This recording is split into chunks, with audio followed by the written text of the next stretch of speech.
अंतिम दिनों के संकेत कार्यक्रम में आपका स्वागत है। अलग अलग फैक्ट्स और फिगर्स, अलग अलग डिस्कशंस, लेकिन मुझे ये कार्यक्रम इसलिए पसंद है क्योंकि it's worded deeply rooted in the word of God. मतलब किसी भी बाइबल से इमेजिनरी नहीं, everything is based on the word of God. आज हम कुछ विषयों को और डीपली देखने वाले हैं।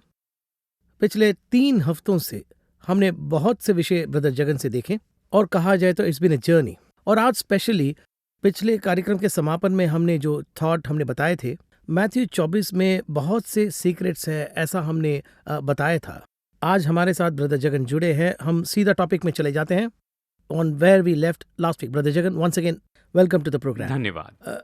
जब भी आपको देखता हूं तो बहुत सवाल करने को मन करता है, आप जवाब भी देते हैं।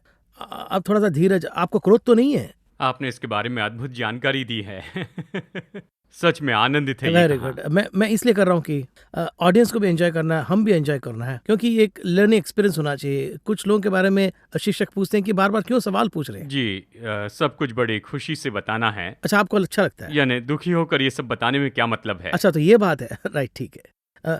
तो ब्रजगन, पिछली बार जब हमारी भेंट हुई थी तो कार्यक्रम का समापन मैंने छोटे से सवाल से किया था। ठीक है, आपने मैथ्यू 24 का सिग्निफिकेंस बताया भी था और 4 डिफरेंट राइटर्स ने डिफरेंट एंगल से लिखे थे। ऑफ कोर्स 2 लोग इसमें डायरेक्टली क्राइस्ट का डिसिपल्स थे, मैथ्यू एंड जॉन। बहुत ही वेरी क्लोजली से दे सॉ जीसस। लूक और Mark they are not disciples, लेकिन उनके नजर में फैक्चुअली लिख रहे हैं। And Bible is full of facts and authenticity. एक जगह पर यही 24 चैप्टर में, यही कॉन्टेक्स्ट में क्राइस्ट जो है, ही इज रेफरिंग टू नोआ। बता रहे हैं कि नोआ के समय काल में कुछ इस तरह के था, पर अचानक flood came and destroyed everything. यहाँ पर उसे कैसे कोरिलेट कर रहे हैं, यही मेरा सवाल है। इसे आप कैसे थर्ड डायमेंशन में कैसे आप देख रहे हैं? आपने थर्ड डायमेंशन के आधार पर समझाने के लिए कहा, तो इसे देखेंगे। जरूर। नूह के बारे में उत्पत्ति 11 तक बताया गया। 12वें अध्याय से अब्राहम के बारे में है। करेक्ट। यानी 11 अध्याय तक ये बताया गया है। 11 अध्याय ही बाकी के बाइबल में बताए गए हैं। अभी मैं आपको एक उदाहरण बताऊंगा, आप सुनकर बहुत खुश हो जाएंगे। वो ये है कि नूह के समय काल में जो घटा वो फिर से होने वाला है। ओ, नोआ के समय में जो हुआ तो उसे कैसे नूह के समय जो घटा वो मनुष्य के पुत्र के समय में होगा। Okay, right. ये एक छोटा सा उदाहरण है जो भविष्यवाणी के आधार पर है। नूह से परमेश्वर ने कहा हर जीव जंतु की एक जोड़ी जहाज में ले ले। जी हाँ, नाम से। जहाज बनाने के बाद कहता है, यानी जहाज बनाया और उसके बाद में एक एक जोड़ी जानवर आ गए। तो देखिए यहाँ पर अध्याय 6 के इस वाक्य से अंत होता है। नूह ने परमेश्वर के कहे अनुसार सब कुछ किया और 6 अध्याय यहाँ पर खत्म होता है। 7वें अध्याय के शुरू में नूह से कहता है शुद्ध प्राणियों के 7 जोड़ी लेकर आ। ओके। फिर लिखा है नूह ने परमेश्वर के कहे अनुसार किया। अब परमेश्वर देखिए सबको जहाज में जाने के लिए कहते हैं।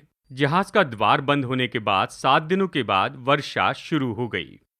1 साल तक पृथ्वी की बड़ी हानि हुई और उसके बाद परमेश्वर ने नूह से कहा अब पृथ्वी पर तुम फलो फूलो और भर जाओ। अब इसे एक और रखते हैं। सबसे पहले परमेश्वर ने मूसा के द्वारा व्यवस्था देकर हमें पवित्र करना चाहा था। यानी इस तरह से ये सब कुछ चलता रहा और फिर अंत में समय पूरा होने वाला था, तब यीशु इस पृथ्वी पर आ गए। यीशु ने अपना काम पूरा किया और उसने कहा कि इट्स फिनिश्ड। ऐसा कह दिया। ये पूरा हुआ। जब नूह ने परमेश्वर के अनुसार पहले सब कुछ किया वो पूरा हुआ। उसके बाद 7 प्राणियों को लेकर आ कहा। प्रकाशित वाक्य में बताई गई ये 7 कलीसियाएं हैं। 7 कलीसियाओं के बाद में हम जानते हैं कि यीशु आकाश में आकर सबको उठा ले जाएंगे और उसके बाद 7 साल का क्लेश काल होगा। क्लेश काल खत्म होने के बाद हम 1000 साल के लिए आएंगे और यीशु के साथ मिलकर पृथ्वी पर राज्य करेंगे। ये मैप है। नूह से पहले 2-2 प्राणियों को लाने के लिए कहा, फिर 7-7 शुद्ध प्राणियों को लाने के लिए कहा। पहले ही कह सकते थे ना। जब इस मैप को समझेंगे तभी आप बाइबल समझ पाएंगे। देखिए, सबसे पहले परमेश्वर ने व्यवस्था के द्वारा हमको पवित्र करना चाहा। चाहे वो शुद्ध हो या अशुद्ध हो, कोई परवाह नहीं थी, बस बलि की जरूरत थी। हर एक व्यक्ति को बस एक बकरा बलि चढ़ाना था। करेक्ट। वो शुद्ध हो जाता। लेकिन अब 7 शुद्ध प्राणी लाना था, यानी प्रत्येक व्यक्ति को अंदर से शुद्ध होना अवश्य है। यही वो 7 कलीसिया का समय है। इसी प्रकार हर एक सत्य इतना विषय पैक हुआ गहराई से छिपा है। इसी तरह हर एक विषय को गहराई से समझना है। नूह ने कबूतर को क्यों उड़ाया, वह अंजीर के पत्ते को मुंह में लेकर क्यों वापस आया, उसका भी विवरण दे सकते हैं। है ओके। इसलिए नूह के समय में जो घटा उसे अलग एंगल से देख सकते हैं।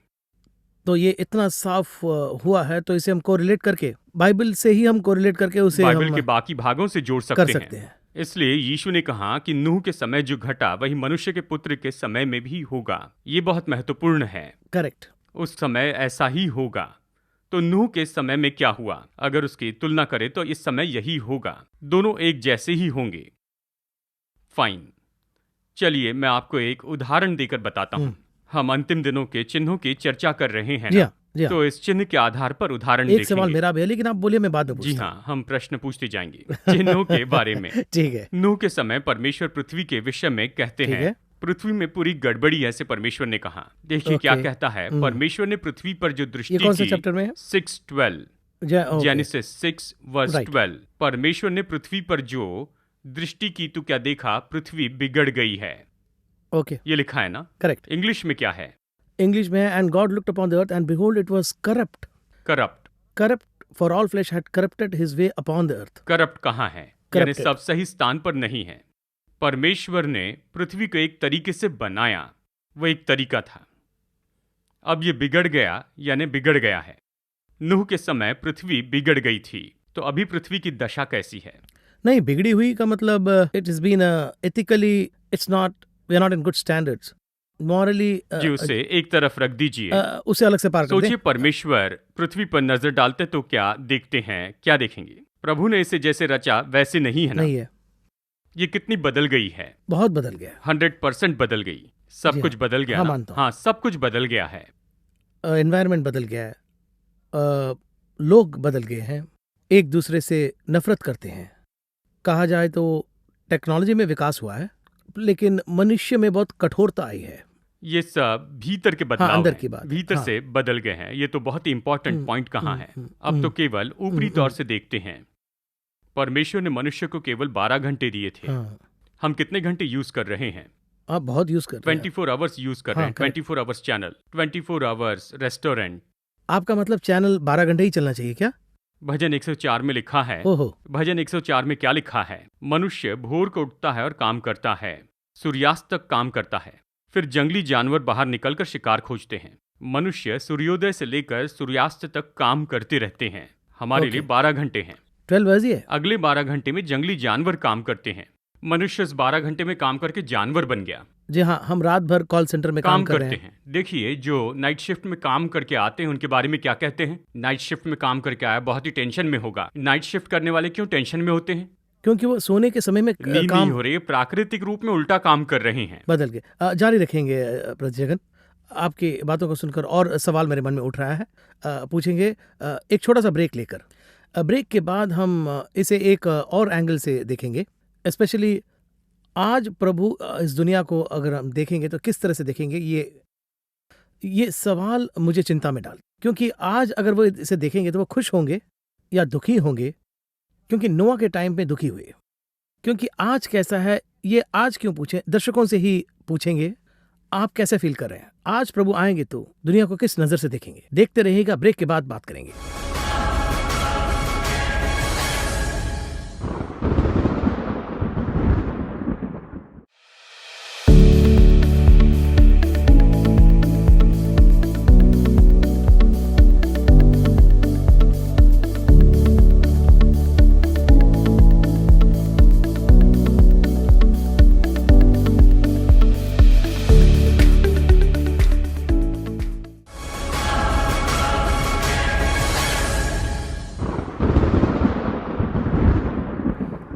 वेलकम बैक टू अंतिम दिनों के संकेत। ब्रदर जगन, हम ब्रेक के पहले नोआ के बारे में बहुत से कोरिलेट किया। जैसे आपने बताया, आपने एक इम्पॉर्टेंट सवाल किया है, आज अगर प्रभु इस दुनिया को देखेंगे तो किस तरह से देखेंगे? उसका जवाब ही नोआ के टाइम में प्रभु ने दे दिया है, लगभग आज भी उसी के जैसा है। देखिए, नोआ के टाइम में जो कुछ भी हुआ, यहाँ पर क्राइस्ट मैथ्यू 24 में भी ही एक कोरिलेशन है, लेकिन यहाँ रेफर करते समय क्यों इस समय काल में उसे रेफर कर रहे हैं? यही मेरा सवाल है। आज अगर हम इसे देखें तो भी आपका सवाल से इसका कॉरिलेशन लग रहा है। आप इसे किस नज़रिए से देख रहे हैं? यहाँ पर यीशु अपने समय काल के बारे में चर्चा कर रहे हैं, करेक्ट। यानी अपने समय के बारे में कहते हैं। जी फिर हाँ। वापस आने के विषय में कहते हैं, नूह के समय जैसे घटा वही मनुष्य के पुत्र के वापस आते समय होने वाला है। Which is talking about the future, right? जी, इसी समय के बारे Correct, में जो correct. आने वाला That है, is precisely, इस युग के बारे में हम चर्चा कर रहे हैं। इसके विपरीत दिशा में देखा जाए तो यीशु ने कहा यह अंतिम समय के चिन्ह हैं। Okay. ठीक है, यदि ऐसा हो रहा है तो यह अंतिम समय है। यीशु ने जो कहा था अगर अभी हो रहा है तो ये अंतिम समय है, मतलब जो कहा वो हो रहा है यही तो अंतिम अंतिम दिन समय है। यीशु ने कहा नूह के समय में जो कुछ भी घटा वो हमारे समय में हो रहा है। समझ गया। देखिए, अभी हमारे भोजन के बारे में सारी चीजों में बदलाव आ रहा है। भोजन के विषय में परमेश्वर ने हमें बताया था, यानी जो भी खाते हैं उसके अंदर एक मेथड होनी चाहिए। यानी उत्पत्ति 1:28 में, यानी जो भी खाते हैं उसमें बीज होना चाहिए। उत्पत्ति 1:28 में कितना अद्भुत कहा है, यानी हम जो कुछ भी खाते हैं उसमें बीज होने चाहिए, विथ सीड इस तरह कहा है। With seed. पर हम तो सीडलेस खोजते हैं। जी हाँ, जब हम शॉपिंग जाते हैं तो भी सीडलेस डेट्स ही पूछते हैं। सीडलेस डेट्स या जो भी हो सीडलेस लेते हैं। Grapes, seedless grapes. बिना बीज का क्यों खोजते हैं? क्योंकि पृथ्वी ऐसी दशा में आ गई है। उत्पत्ति 1:29 कहता है, फिर परमेश्वर ने उनसे कहा, सुनो, जितने बीज वाले छोटे छोटे पेड़ सारी पृथ्वी के ऊपर हैं और जितने वृक्षों में बीज वाले फल होते हैं वे सब मैंने तुमको दिए हैं, वे तुम्हारे भोजन के लिए हैं। With seed. उनका प्लान विथ सीड। जी हाँ, इसे जीएमओ कहते हैं, genetically modified organs without seed. इसे कहते हैं बिगड़ जाना। परमेश्वर ने बीज के साथ बनाया था, ये तो हमने ये विदाउट सीड है। परमेश्वर ने बनाए नारियल के पेड़ 30 फीट के हैं, हमने उसे 6 फीट में बदल दिया है। उसकी ऊंचाई ज्यादा है, इसकी ऊंचाई कम है। हाइब्रिड मॉडल बनाया है। ऑर्गेनिक, इनऑर्गेनिक भी इसे कहते हैं। वो पेड़ 50 साल तक रहेगा लेकिन ये तो 5 साल में मर जाएगा। परमेश्वर ने बनाए नारियल के पानी को हमारे शरीर में ड्रिप्स जैसे चढ़ा सकते हैं। वो तो एक मेडिसिन है, हमारा बनाया किसी काम का नहीं। जी हाँ। कई तरीके से मनुष्य का दिमाग बिगड़ गया है। जी हाँ। अगर मैं कहूं मनुष्य के संबंध में सारी चीजें बिगड़ गई है तो आप सहमत हो जाएंगे। जैसे हम ये पढ़ते हैं, बाइबल को छोड़कर और कोई भी किताब या कोई भी पुस्तक सही आकार में नहीं है। सब वस्तुएं मिलावटी हैं, सब में मिलावट की गई है। आप जरा नमक में ही देखिए, उसमें आयोडीन मिला दिया गया है। जी हाँ। पहले कहते थे नमक में आयोडीन होना चाहिए, अब कहते हैं आयोडीन नहीं खाना चाहिए। जो भी खाते उसमें कलर्स मिलाए हैं, ये कलर्स हमारे लिए हानिकारक हैं। तो इतना कुछ बदल गया? बदला नहीं, बिगाड़ दिया है। इसमें एक इनडायरेक्ट फियर है। ये सवाल मैं पूछ रहा हूँ, नोआह टाइम में ये बनाने बोल रहे हैं, आर्क बनाने बोल रहे हैं, और जानवरों को भी ये नाम ये सब कुछ हुआ था, लेकिन उस टाइम को रेफर करने के लिए मुझे थोड़ा सा डर सा लग रहा है। एक तरफ एक कंसर्न है, एक तरफ बिब्लिकली क्लियरली बता दिया है हम सभी को तैयार होना है, नोआह के टाइम में ऐसा कुछ ना हो जाए, ये मेरा डर भी है। उसके लिए इसके भय के बारे में कुछ कहना चाहूंगा। मत्ती अध्याय 24 में हम यहाँ पर पढ़ते हैं ना, क्योंकि देखिए जल प्रलय के दिनों तक ऐसा हुआ है। वचन कहता है लोग तो खाते पीते थे, विवाह होते थे, यानी जब तक नूह जहाज में जल प्रलय के समय तक न चढ़ा तब तक ये होता रहा। This is my concern. तो जब कुछ भी मालूम न पड़ा, ये जब तो कैसे मालूम करना है, दर्शकों को कैसे मालूम करना है, हम सबको कैसे मालूम? मैं बताता हूँ। लोग किस बात पर कब गौर करेंगे ये महत्वपूर्ण है। सन 2012 में इस तरह की खबर फैल गई कि जगत का अंत होगा, दिसंबर 21 को। उस दिन सुबह देखते तो आप पाएंगे कि लोगों में बड़ी हलचल मची थी। उस दिन मुझे 150 से 200 फोन कॉल आए, क्या अभी सब खत्म हो जाएगा? तो इस वक्त तक जी, 22 तारीख को सब कुछ बिल्कुल अपोजिट हो गया। बेफिक्र हुए क्योंकि बड़े भय से छुटकारा पाया। वेकअप होकर भय से छुटकारा पाया, नहीं गलतफहमी से छुटकारा पाया, पर किसी न किसी दिन तो अंत तो होगा ही। बाइबल में तारीख नहीं बताई गई है। करेक्ट। एक दिन तो आएगा ही, एक दिन पृथ्वी का अंत होगा, ये बात तो निश्चित है। बाइबल में दिया, बाइबल में लिखा है, correct. लेकिन लोगों ने खुद तारीख तय की है, वो डिसाइड कर खुद लेते हैं। निश्चित की है, और फिर अगर उस तारीख को नहीं हुआ तो उन्होंने सोचा ये सच नहीं है, ये सब चला गया, ऐसा कुछ भी होने वाला नहीं है। Okay. अब देख लीजिए इस वायरस को, जैसी वो आया कितनी हलचल हो गई, लोगों ने कितनी प्रार्थना की, सब ने बहुत प्रार्थना की, बस वैक्सीन आते ही तब कैसे रिएक्ट कैसे कर प्रतिक्रिया आई देखिए। इसको दो एंगल से देख सकते हैं, यानी ये तो बड़ी भीड़ है जो डर गई है। अब देखिए, डर तो ऐसा है जैसे कि एग्जाम का फियर होता है। जी, रोज पढ़ाई करने वाले फियर डर नहीं होता है, लेकिन जब एग्जाम आती है तो इन्हें डर होता है। देखिए, हर दिन पढ़ने वाले के लिए कोई भी भय नहीं होता है। हाँ, अगले एग्जाम में देख हाँ, लेंगे, देख लेंगे बाद में। आज हाँ। कलीसिया में और संसार में यही तो स्थिति है। आपने पूछा मैं अपने दर्शकों को किस तरह से इन बातों को समझा हाँ। सकता हूँ। वाकई में वो कंसर्न है। जी, इस बात के बारे में जैसे मैं कह रहा हूँ, कलीसिया को इसे समझना चाहिए। चर्च को काम जानना है, वायरस के आने से उनके अंदर कोई भय नहीं होना चाहिए। देखिए, इसे ऐसा देखिए ब्रदर, चर्च जो क्या है उसे छोड़ दीजिए, हम क्या कर सकते हैं ये बताइए। मैं यही कह रहा हूँ, हमें क्या करना है। हमारे पास में एक साधन है, आपके पास में मीडिया है, मेरे पास में सेलफोन है। व्हाट्सएप से खबर कितने लोगों तक पहुंचती है। वायरस से लोगों में भय उत्पन्न न करें, बल्कि अंतिम दिनों के लिए तैयार करें। ओके। वायरस चला जाएगा, शायद दूसरा वायरस आएगा, शायद इस युद्ध के बाद दूसरा युद्ध होगा, प्राकृतिक विपत्तियां आएगी, सब कुछ बाइबल में है। इनके आधार पर हमें खुद को तैयार करना है।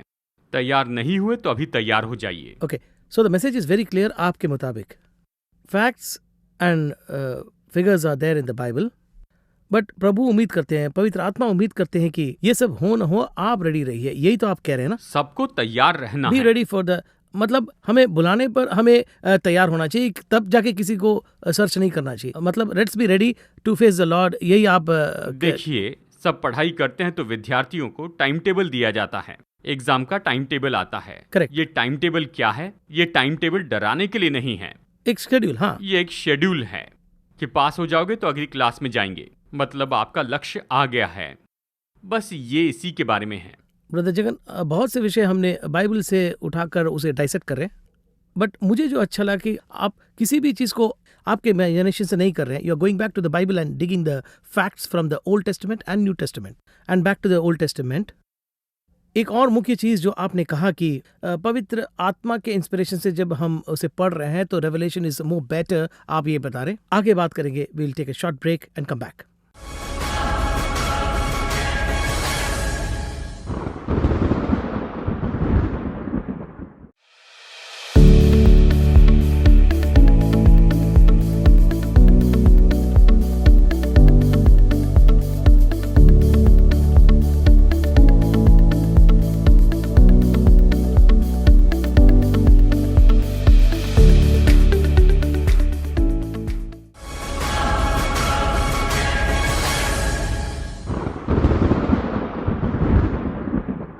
ब्रदर जगन, जब ये फैक्ट्स बता रहे हैं तो बहुत से विषयों को हम again going back to the Old Testament, Noah से आपने बहुत सारे विषयों को बताया। What are the other science, क्योंकि हमारा कार्यक्रम ही अंतिम दिन का संकेत है, इसके बारे में जरा मत्ती बताइए। 24 से देखते हैं, वापस मत्ती 24, उसी वचन में आना है। वही वचन। यीशु ने कुछ कहा, क्या आपने इसके बारे में सोचा है? उस कौन दिन सा? तक लोग खाते पीते और विवाह करते रहेंगे। ओके, विवाह करना गलत है क्या? नहीं है, मुझे तो गलत नहीं लगा। गलत नहीं है, लेकिन हाँ। यीशु इसे पाप कहते हैं। ऐसा क्यों? इसलिए हमें नूह के बारे में देखना होगा। वापस नोआ में जाना है। जी हाँ, इसलिए आप ये कह रहे हैं कि बाइबल में आप एक चैप्टर को लेके you should not misquote it, go back to the reference. और जी हाँ, हाँ, रेफरेंस में पवित्र आत्मा बताएंगे, यानी उनके मध्य में विवाह किस तरह से होता था। देखिए, उत्पत्ति अध्याय 6 में वचन 4, ओके, उन दिनों में पृथ्वी पर दानव रहते थे।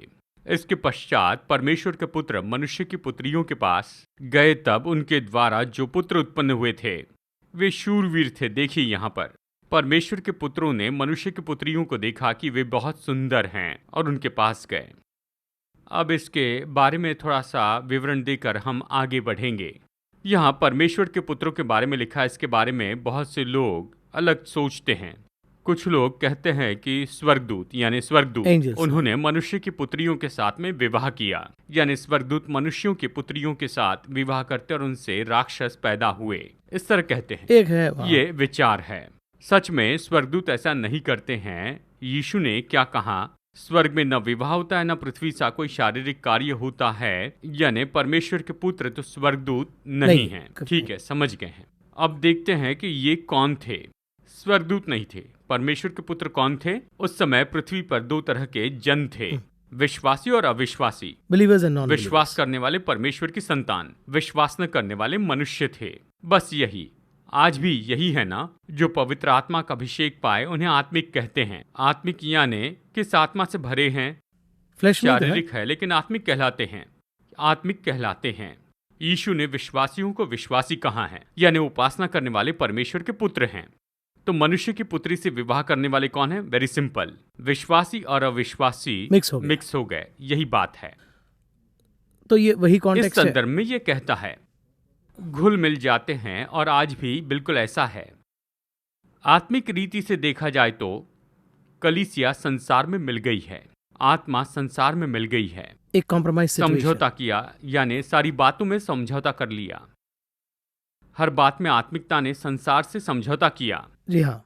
एक समय यीशु ने कहा कि मैं तुम्हें भेड़ियों के बीच में भेड़ों जैसे भेज रहा हूं, यानी तुम भेड़ हो। पौलुस कहता है मैं जा रहा हूं, तुम्हें भेड़ियों से सुरक्षित रहना है। इसमें फर्क क्या है?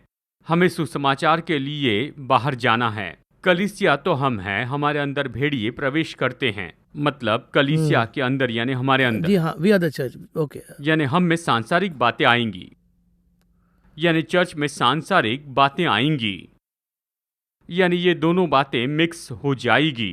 तब परमेश्वर कहते हैं मनुष्य को बनाकर मैं उदास हूं। ओके। यानी उस दिन विनाश आएगा। ये यहाँ पर इस तरह कहता है, यानी संसार में हम समझौता करते हैं। हम संसार की बातों के साथ में घुल मिल गए हैं। हम पृथ्वी पर वास करते हैं, इसका हम इनकार नहीं करते हैं, लेकिन हमें कैसे रहना है यह हमारे मन में बसा है। अमेरिका का राजदूत भारत आता है, यहाँ के नियम का पालन करता है, भारतीय नियम मानता है, कई बार भारतीय खाना खाता है, भारतीय सड़कों पर जाता है, भारतीय पानी पीता है, पर वो तो अमेरिकन है। करेक्ट। सेम हम यहाँ पर हैं, परमेश्वर ने रखा है, हम काम करते हैं। वैसे ही मैं इस देश में वास करता हूँ, पर मैं तो स्वर्ग का हूँ। ये विचार हर एक विश्वासी में होना चाहिए। उस हद तक we should be rooted in the clear understanding. यदि ये समझ हमारी गहराई में जाए, अगर वो कहे मैं अमेरिकन हूँ, तो भारतीय मन इससे समझ नहीं पाएगा। जी हाँ। अगर मैं स्वर्ग का हूँ ये कहूँ तो बहुत सी प्रॉब्लम सॉल्व हो जाएंगी, सारी समस्याएं हल हो जाएंगी।